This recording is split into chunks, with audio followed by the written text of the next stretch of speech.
시간에 여러분들 감기 독감이 많아가지고 요즘에 그죠? 예, 저도 표시가 좀 나죠? 예, 학기 말이 이렇게 되면서 뭔가가 좀 이상하더라고요. 이상하더니 결국은 이쪽으로 화산이 하나 터지고 말았는데 잘 견딘다고 했는데 예, 요즘에 독감하고 독감 바이러스가 굉장히 많이 유행을 한다고 그럽니다. 예, 코로나도 있는 것 같고 건강관리 잘 하시고 올 한 해도 또 잘 마무리하시고 또 내년도 기쁨으로 희망차게 맞이하는 우리 모두가 됐으면 좋겠습니다. 성경에 보면 은유가 참 많이 있습니다. 은유. 뭐 비슷비슷한 거, 그러니까 비슷하게 얘기를 하는 거죠. 저는 제가 학교에서도 이렇게 은유를 많이 쓰는 교수로 좀 소문이 났습니다. 제가 얘기를 하면 아니 선생님 얘기는 무슨 말인지 잘 모르겠다는 거예요. 그래서 제가 나 멍청도 사람이야. 제가 그래요. 은유를 얘기하고 근데 이제 성경에 보면 이 비유가 예수님께서 비유를 참 많이 하시죠. 이제 비유라고 하는 것이 결국은 이제 비슷한 얘기를 해주는 거예요. 실생활에서 실제의 우리의 소위 찌찜 레벤이라고 하는 그런 그 삶의 자리에서 우리가 경험할 수 있는 유사한 얘기들을 통해서 그 교훈과 메시지를 이렇게 전달해 주는 거예요. 그러니까 그거는 결국은 이해력을 높이기 위한 겁니다. 근데 오늘도 제가 설교 제목에 이제 어둠과 빛 이렇게 붙였는데 오늘 성경 말씀을 보면 이 메시아의 도래, 그러니까 하나님이 주시는 희망, 하나님이 펼쳐가시는 구원의 지평이라고 하는 것을 이 빛이라고 하는 것을 통해서 아주 선명하게 우리들에게 제시해 주고 있어요. 큰 빛을 보게 될 것이다. 흑암 가운데 멸시를 당하던 그 땅에 사망의 그늘진 그곳이 큰 빛을 보게 될 것이다. 결국은 이제 이사야서에 나오는 이 역사적인 사실을 보면 우리가 이 말씀이 이제 마태복음 4장에서 구체적으로 인용이 되고 있기 때문에 이거는 신약성서 시대에 구약에 있는 예언이 이렇게 성취된 것이다. 특별히 마태복음을 우리가 잘 이해하다 보면 마태복음에서 가장 중요한 개념이 뭐냐면 성취라고 하는 겁니다. 완성이라는 거예요. 그러니까 마태복음을 보면 뭘 이루려 한다.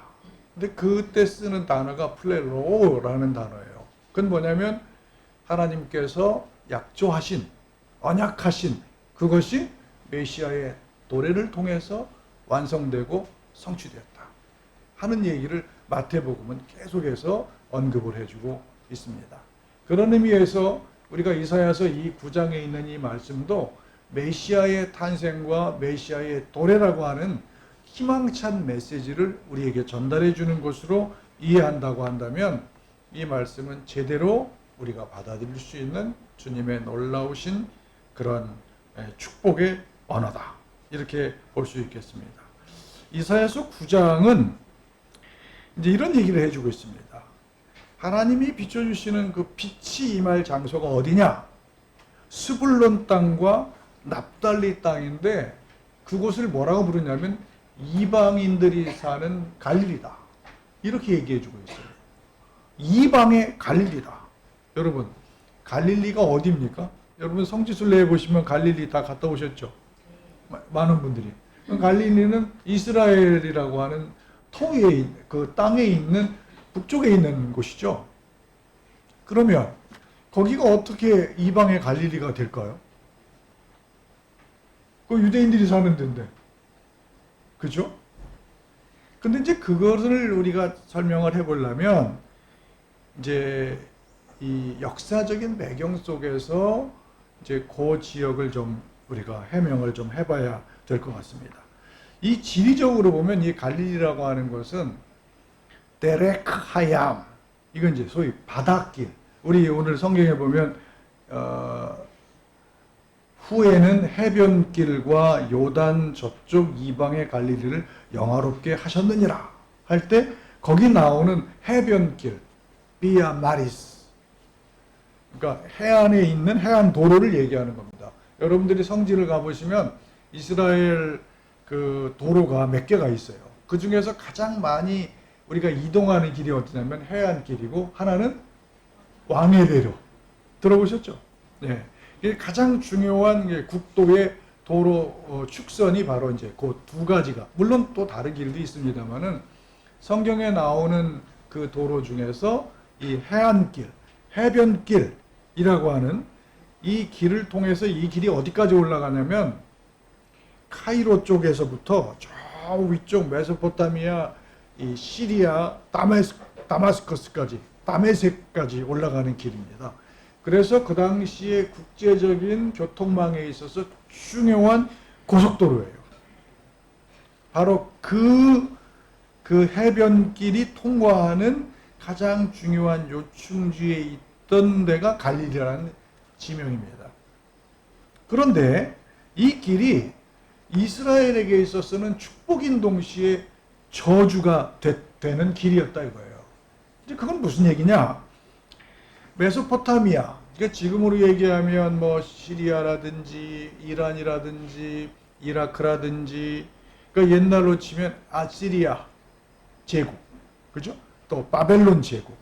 이제 이런 그 메소포타미아의 강대국들이 남진을 해서 내려올 때 가장 먼저 짓밟히는 땅이 어디냐면 바로 스불론 땅과 납달이다. 갈릴리라고 하는 지역이다. 그렇기 때문에 그곳은 도로망이 있어서 무역이 가능하고 사람들이 왕래가 자유로운 길이기는 합니다만은 가장 고통을 당하고 눈물을 흘리는 땅에서 빠지지 않는 곳이다 하는 겁니다. 그렇기 때문에 우리가 성경에서 스불론 땅과 납달리 땅이라고 하는 아예 그 중요한 지명으로 여기가 딱 찍히게 되는 거예요. 우리가 기원전 732년경, 그러니까 북왕국 이스라엘이 722년에 망하게 되니까 망하기 10년 전입니다. 남주다 왕이 아하스라고 하는 왕인데, 이 사람이 이사야 선지자의 경고, 그러니까 하나님의 말씀을 전하잖아요. 우리가 예언자는 점치는 사람들이 아니에요. 예언자는 뭐 하는 사람이냐면 하나님의 뜻과 하나님의 메시지를 전해주는 대변인인 거예요. 그래서 우리가 히브리어에서 그 나비라고 합니다. 나비. 그 다음에 헬라어에서는 프로페테스라고 하는데, 그 프로페테이아, 예언이라고 하는 거는 하나님이 주시는 메시지를 입에다가 받아서 그거를 그대로 얘기하는 거예요. 그러니까 구약에 보면 야훼께서 말씀하시기를, 이렇게 꼭 얘기해요. 선지자들이 얘기할 때 하나님께서, 여호와께서 말씀하시기를, 그러면서 예언자들이 그 얘기를 하는 거예요. 그래서 그걸 뭐라고 그러냐면 예언자, 선지자 공식이라고 합니다. 그러니까 예언자는 점치는 사람들이 아니라 하나님이 말씀하시는 것을 전해주는 거예요. 그러니까 경고하라! 그러면 경고하는 거예요. 가서 조언해줘라! 그러면 조언해주는 거예요. 가서 위로하라! 그럼 위로하는 겁니다. 그러니까 말씀하실 때 그대로 행동하는 사람을 우리가 예언자다, 그렇게 말할 수 있겠습니다. 이 아하스 왕에게 이사야 선지자가 자꾸 정치적으로, 외교적으로, 전략적으로 하지 말고 하나님의 뜻에 순종하세요, 그렇게 이제 조언을 했는데, 우리가 뭐 열왕기 하라든지 또 역대기라든지 이런 데 보면 그 역사적인 얘기들이 쭉 되면서 그들이 하나님 앞에서 악을 행했다, 이런 표현들이 많이 나오잖아요. 그죠? 성경에 보면 악을 행했다, 자기 아버지보다 더 악을 행했다, 이런 식으로 나오죠. 그 악에 대한 문제가 결국은 뭐냐면 하나님의 뜻에 순종하라 하는 것을 순종하지 않았다는 말이에요. 그래서 이 아하스 왕이 예언자 선지자의 권고를 무시하고 아시리아의 왕, 우리 성경에 보면 디글랏 빌레셋이라고 나옵니다. 그죠? 티글랏 빌레셋 3세입니다. 그 사람에게 조공을 계속 바치면서 정치적으로 결탁을 하는 거예요. 그러니까 추파를 던지면서 우리가 힘을 합쳐가지고 이 아람 왕국하고 남유다하고 이 북왕국하고 완전히 제거해 봅시다. 열왕기하 16장에 있습니다. 그 결과 이 아시리아의 군대는 북왕국 이스라엘의 스불론 땅과 납달리 이 지역을 처참하게 짓밟아 버립니다. 열왕기하 15장 29절은 이때에 납달리의 온 땅의 주민들이 아시리아로 강제로 이주당했다. 이렇게 기록하고 있습니다.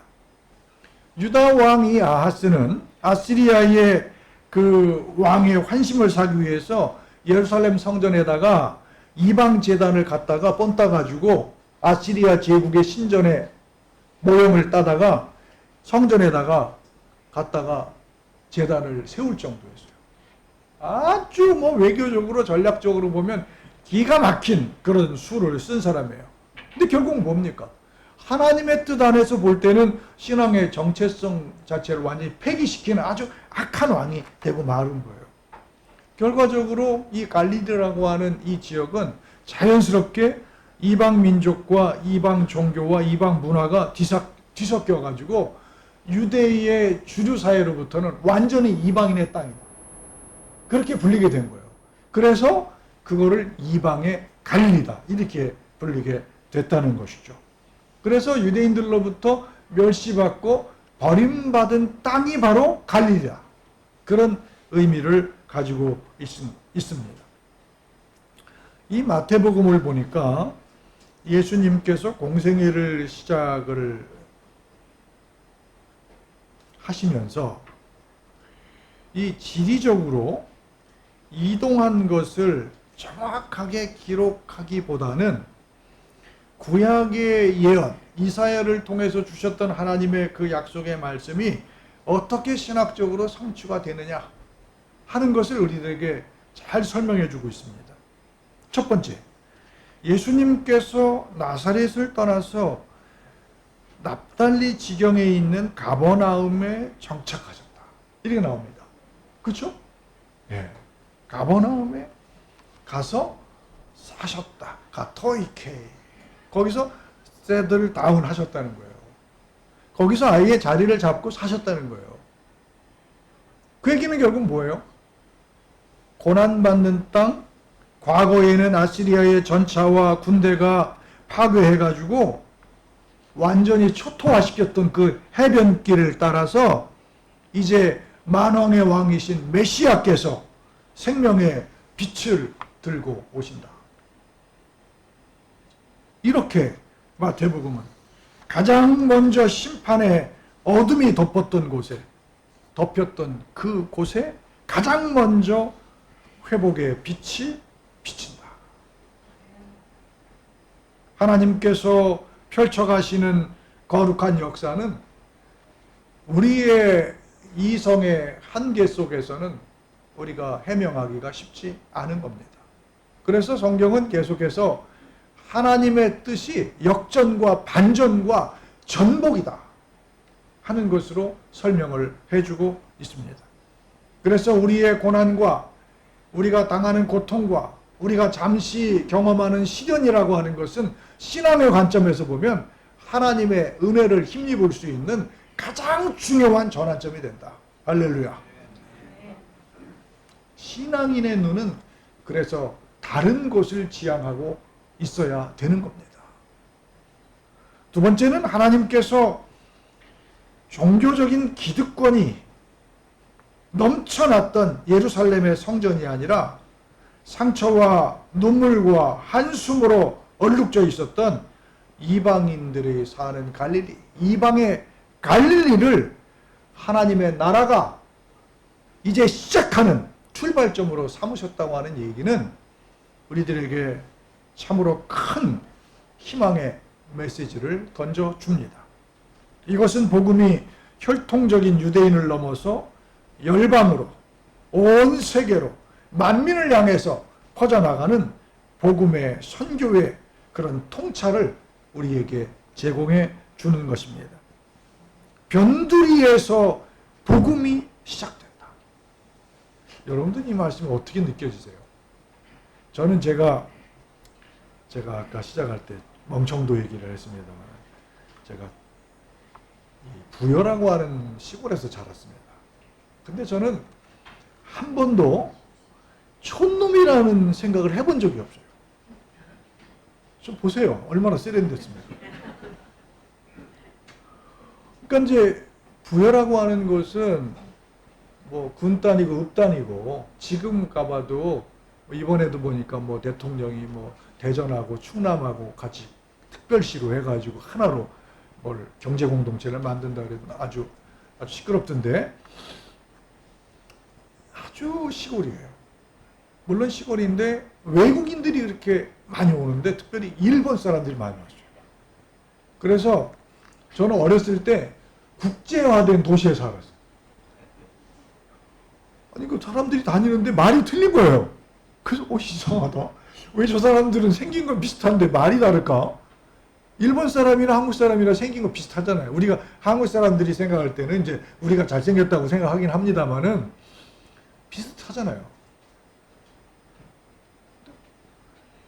근데 이제 그 안에 교회가 있어요. 교회. 시티센터의 가장 중심에 교회가 1000명이 넘는 교회가 있어요. 시골인데. 그 교회에 가면 찬양 사업으로 찬양이 막 울려요. 그때 우리 이제 대전에서 대학을 다녔던 이제 성악 전공하셨던 우리 선배님, 선생님이죠. 지금은 장로님, 이제 명예 원로 장로가 되신 분인데, 그 큰 형이 성가대를 다 지도해줘요.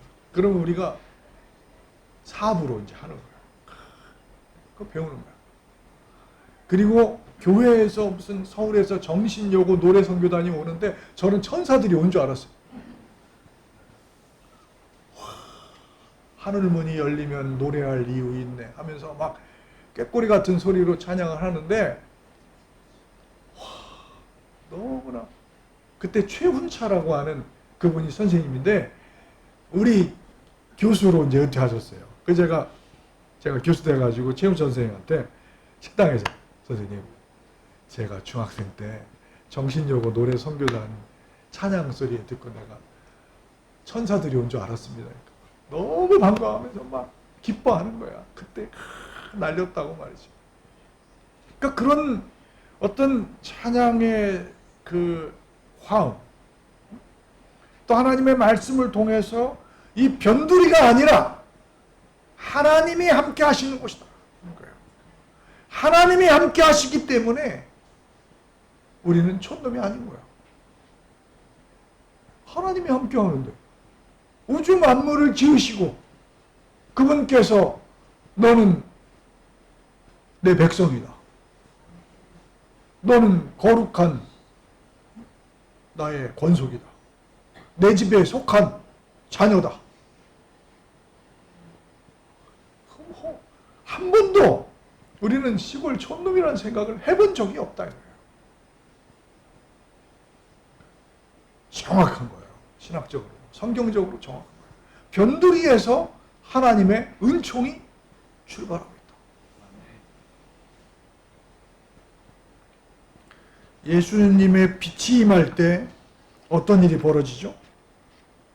오늘 이사야서 9장 3절에 보면 추수하는 즐거움, 탈취물을 나눌 때의 즐거움이라고 하는 것하고 비유해 주고 있어요. 여러분, 추수할 때 얼마나 기분이 좋습니까? 추수할 때 풍년. 그래, 전쟁에서 승리를 해가지고 노획물이 있어요. 전리품이죠. 어떤 러시아 군인들이 막 시계를 여기서부터 여기까지 찾는 거 있었죠? 2차 대전 때? 그런 사진도 있죠? 노획물을 쳐가지고 막 이러고 다니는 거죠. 아주 기분이 막 너무 좋은 거지.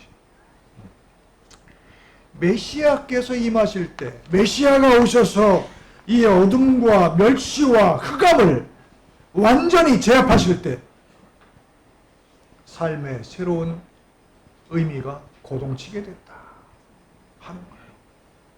우리가 우리의 삶의 생명력이 사라졌을 때에 이 메시아는 오셔서 우리에게 유의미하게 우리의 삶에 기쁨을 주시고 희락을 주시고 우리의 삶의 의미를 더해 주신다. 할렐루야.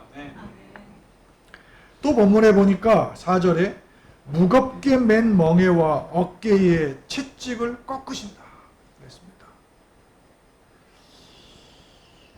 이 포로들로 붙잡혀가고 또 강대국들의 그 채찍 속에서 고통을 당했던 그 현실을 한번 상상해 보자고요.